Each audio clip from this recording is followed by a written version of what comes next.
Hey. Gimana? Lebih sulit acting sendiri atau harus beracting dengan mereka juga? Lebih sulit beradu acting dengan mereka. Karena Sal lucu. Dia kalau beradu acting bikin aku ingin ketawa. Iya. Kalau Iqbal dia jadi mentor. Jadi kalau lagi acting biasanya Gila. Gak ada yang susah, gampang semuanya. Easy. Tapi adegan paling sulit yang mana? Adegan paling sulit yang ada di trailer, yang aku sama Amanda di depanku masuk lift. Itu adegannya cukup panjang dan aku harus punya tensi yang sama soal emosi, soal mimik wajah dan actingnya pokoknya dikerjakan dalam waktu yang panjang tapi dengan pose yang sama selalu. Itu buatku cukup challenging. Oh, nggak nyumbang kos juga? Belum lahir kan 2024. Belum waktunya. Belum waktunya. Kok sombong mas? Sal, Thank you Glenn. Sal. Gue perwakilan itu ya. Lo kan di sini sebagai Gen Z gitu. Angkatan gua 2000-an. Ya. Melihat perfilman di Indonesia yang mana sekarang kan banget internasional gitu. Ya. Dan di mana menurut gua lu sebagai anak muda yang film gitu nanti gak sih? Ya gitu. Nah, langkah ke depannya yang bakal lu lakuin, even itu lu jadi sutradara sekaligus atau itu jadi apa ya? Duta gitu, duta film. Apa sih yang bakal lu lakuin ke depannya gitu? Oke, thank you. Pasti gue pengen sebisa mungkin ngasih tahu ke generasi gue ataupun yang ada di bawah gitu mungkin ya untuk terus mendukung perfilman Indonesia karena pasti perfilman Indonesia itu nggak gitu-gitu aja kok. Kita sebagai filmmakernya dan teman-teman juga sebagai penontonnya pasti selalu ingin mendapatkan tawaran hiburan yang baru gitu dari bentuk-bentuk film Indonesia yang baru. Salah satunya ya Monster Pabrik Rambut ini yang mana selain bentuknya adalah horor fantasi retro, ada sentuhan bumbu dark komedi serta ajaib di sana, tapi sebenarnya relevansinya tuh deket banget gitu. Kita mungkin sebagai Gen Z juga tahu kalau sekarang harga diri kita itu banyak sekali dinilainya itu melalui produktivitas atau mungkin seberapa banyak engagement likes lo, seberapa banyak video ini akan ngasih lo angka buat kantor lo misalnya. Itu semuanya dijadikan tolok ukur gitu untuk generasi kita yang mana sebenarnya itu tuh salah banget menurut kami gitu dan itu yang berusaha dibahas di Monster Pabrik Rambut ini gitu. Bagaimana value kita, harga diri kita sebagai manusia itu tidak diukur dari angka-angka tersebut. Kita pasti lebih dari itu dan harapannya Monster Pabrik Rambut ini sendiri sebagai sebuah film bisa memberi tawaran baru pastinya untuk film-film horor yang ada di Indonesia terutama pasti buat generasi kita. Sal, Gen Z. Sal, Kalau di sini kan juga nyanyi ya Sal, itu dari awal udah memang ada dua kerjaan nyanyi Ceritanya seru banget. dan acting atau gimana Sal? Iya, pertama memang ditawarnya untuk main filmnya memainkan peran Rudy. Tapi di tengah-tengah proses syutingnya tiba-tiba kita diminta untuk mengisi soundtrack. Ada potongan lagu dari lagu ini yang dinyanyikan di scene di dalam filmnya. Jadi kita nulis lagunya di set. Ada beberapa bagian yang kita nulis lagunya di set gitu. Terus aku ini pengalaman buat aku juga pertama kalinya nulis sesuatu yang rasanya sangat dekat dan sangat nyata karena memang kita berada di tengah-tengah setnya gitu. Jadi kalau bisa didengerin ada banyak bunyi-bunyian yang hadir di dalam sound design yang dibikin sama produsernya Atila Syah. Itu yang satu percobaan yang baru buat aku juga di dalam nulis musik. Berapa lama bikin lagunya di dalam set itu? Aku rasa kalau lagunya relatif cepat, tapi untuk produksinya mungkin sekitar 3 mingguan. Sal, menyambung tadi kamu sebutin soal tentang streaming segala macam dan saya baca di press release bahwa lagu ini kan kamu langsung melejit juga gitu. Dan musiknya kan sangat berbeda dengan seperti apa yang musik kamu buat. Bagaimana nanti secara kreatif ke depannya, apakah nanti paduan-paduan musik Sal yang mendatang juga akan menggunakan pendekatan-pendekatan seperti apa yang dilakukan pundak, di musik, iya, pundak kepala pundak kerja iya, lagi. iya. Kepala pundak kerja lagi ini menurut aku akan membuka banyak hal yang akan aku coba di dalam eksperimentasi bunyi-bunyian yang aku mau lakukan. Ini benar-benar satu pengalaman yang menarik karena berangkatnya dari sesuatu yang sangat unik gitu, nulisnya di set, kita mainin bunyi-bunyian, jadi kita nggak pernah tahu apa yang akan terjadi di album ketiga nanti yang aku akan tulis. Terbuka pintunya karena kepala pundak kerja lagi. Tapi memang segitu beratnya kah pressure dari tentang adanya budaya streaming ini yang sekarang kan semua Gen Z itu lebih prefer menonton di rumah dengan streaming dibandingin kayak mungkin nonton apa ya kayak kalau film kan ke bioskop gitu. Iya, ini maksudnya budaya streaming Sebagai musisi apakah streaming itu menjadi menentukan tolak ukur.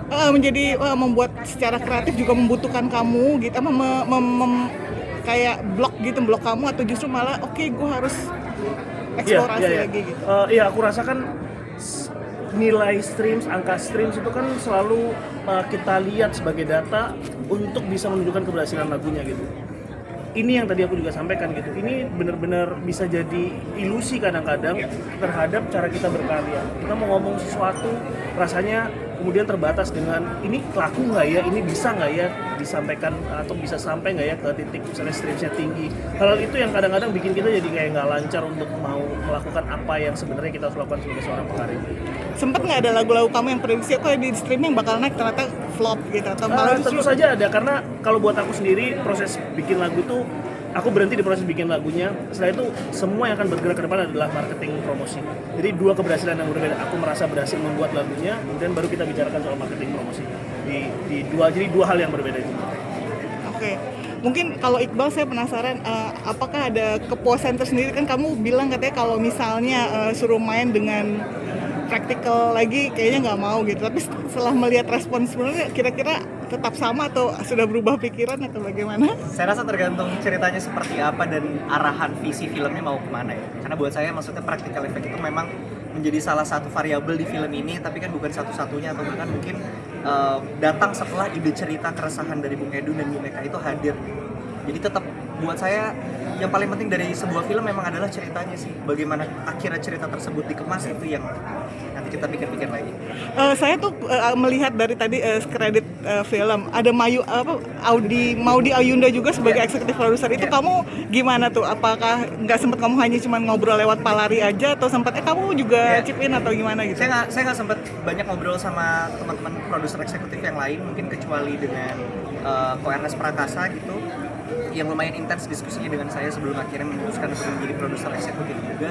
Tapi yang pasti kami semua, mau itu dari produser eksekutif, mau dari produsernya, mau dari pemainnya, atau siapapun jajaran yang terlibat di Monster Pabrik Rambut ini, kami sangat-sangat fokus untuk bisa menciptakan sebuah karya yang baik, sebuah karya yang bagus buat kami, sebuah karya yang akan kami banggakan, yang mungkin umurnya akan lebih panjang daripada umur kami di bumi gitu.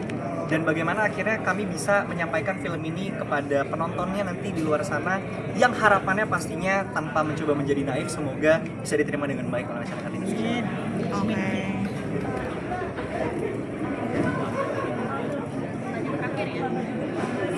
Ya.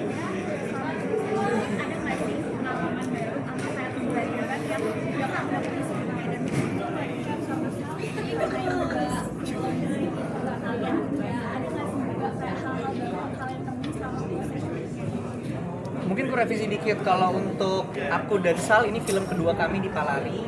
Tapi untuk silakan sombong dulu, ke kanan sombongnya, ke tengah sombongnya. Udah. Ini adalah film debutnya Kak Kev gitu, dan pengalaman yang paling menarik mungkin akhirnya bisa bersama kawan-kawan ini ya. Saya kenal sama Sal juga udah lumayan lama sebelum ada di project ini. Akhirnya bisa kenal sama pengisi suara Angry Bird juga akhirnya.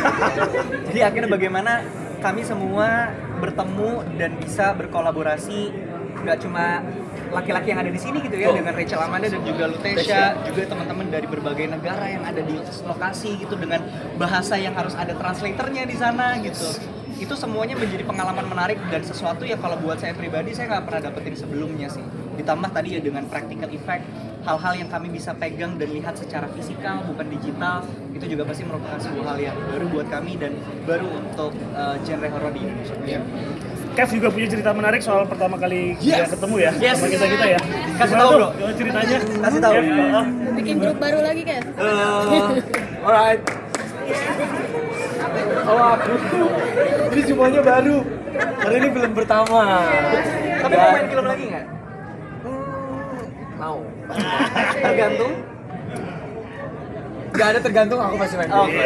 Ya, kamu bahaya. Jadi apa? Ya. Konten Kreator. Pembelajarannya, jadi aku ada di film Monster Pabrik Rambut ini, aku benar-benar belajar dari nol teman-teman. Benar-benar dari don't do that. Aku belajar dari nol, benar-benar mempelajari dari semua departemen yang ada di sana. Aku bener-bener banyak tanya, kok bisa ya hal sebesar ini. Film itu kan mahakarya kreatif yang bener-bener kolektif ya buatku, karena biasanya aku bekerja sendiri, aku di sini sprint sendiri, aku bikin video sendiri, bikin skripnya pakai handphone, aku rekam sendiri. Ternyata kalau di film nggak kayak gitu, semuanya bener-bener dikerjakan secara kolektif. Jadi prosesnya panjang sekali. Nah dari situ mungkin semuanya aku pelajari sedikit-sedikit dan aku sangat-sangat excited berada di sini. Sal, kira-kira nggak mau ngajak Iqbal sama Kev untuk Siap. bikin musik Kolaborasi. bareng? Iya. Nantikan, kita udah persiapkan sesuatu. Nantikan.